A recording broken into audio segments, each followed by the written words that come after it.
Hey guys! Welcome back again sa my YouTube channel, Crispy Villanueva, and welcome to my Munting Sari Store. Ayan guys, nag-repack na naman kami ng lemon iced tea. Ayan, naitapon ko na yung isang pack na yung puhunan is 250.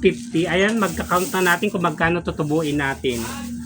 1 2 3 4 5 6, 7, 8, 9, 10, 11, 12, 13, 14, 15, 16, 17, 18, 19, 20, 21, 22, 23, 24, 25, 26, 27, 28, 29, 30, 31, 32, 33, 34, 35, 36, 37, 38, 39, 40, 41, 42, 43, 44. Ayan guys, 44 is 44 tapos isa 440 445 guys. Ayan, sa iced tea na 250 yung puhunan. Ayan, 250 minus 445. Ayan, 195 yung tutubuin natin. Pero hindi pa tapos tayo kasi yung plastic nakadalawang pack tayo. Yung plastic is 40 pesos minus 40 minus tubig 20 ay mali, 445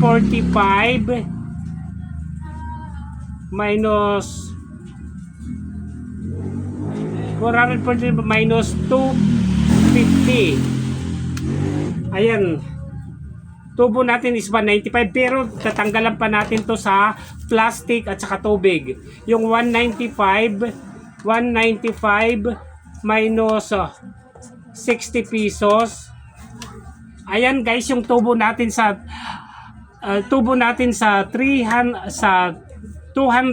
na puhunan is 135 pesos. Sa 250, yung tubo natin is 135. Ayan guys, sa iced tea lang to, in 1 week ubos yan kaagad.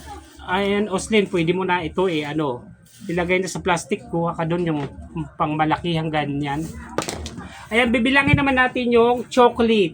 Yung chocolate is yung puhunan is 175. Yeah, yung pinakamalaki. Ayun 175 ito.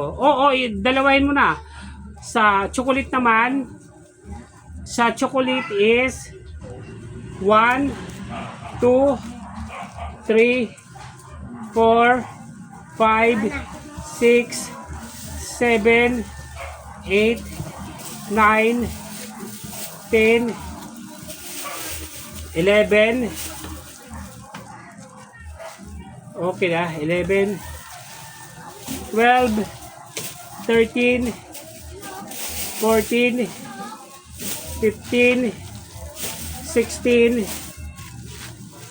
17, 18, 19, 20, 21, 22, 23, 24, 25, 26, 27,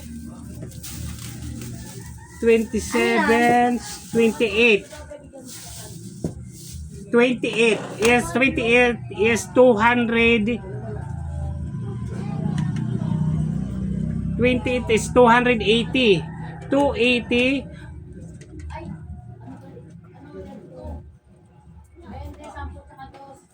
28. 28 times 2. 56. 280 guys, 280 minus 175. 105 plus ano? 105 minus 40. 65 yung tubo sa isang pack sa chocolate powder. Ayan guys. Oh, same lang din yun sa ano, same lang din sa Choco Pandan, ganun din yung tutubuin.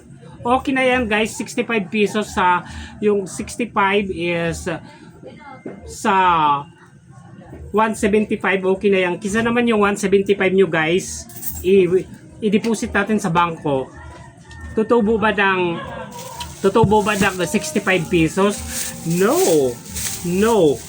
Hindi yan tutubo ng ganong kalaki. Hindi tutubo ng piso. Hindi tutubo ng ito.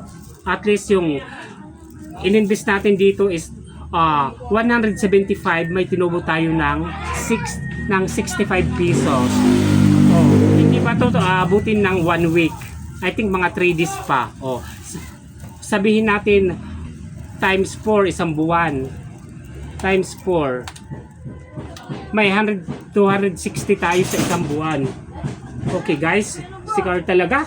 Para itong nakakagulat. Ikaw nagbukas. Ay, Diyos ko, nakaka-stress. Ayun guys, yan lang isi-share ko sa inyo pa extra income sa sari-sari store. Kailangan natin mag-extra income sa sari-sari store natin. Hindi lang tayo aasa sa sari-sari store talaga. Kailangan gumawa tayo ng mga pakulo para may extra income at saka dagdag kita. Okay guys, yun lang mga tips ko sa inyo mga kasari. Thank you so much and God bless everyone. Bye! Follow for more. Comment lang kayo sa baba guys kung mga may isa-suggest pa kayo na i-repack natin kung ano ang malalaking tubo natin sa sari-sari store natin. Bye!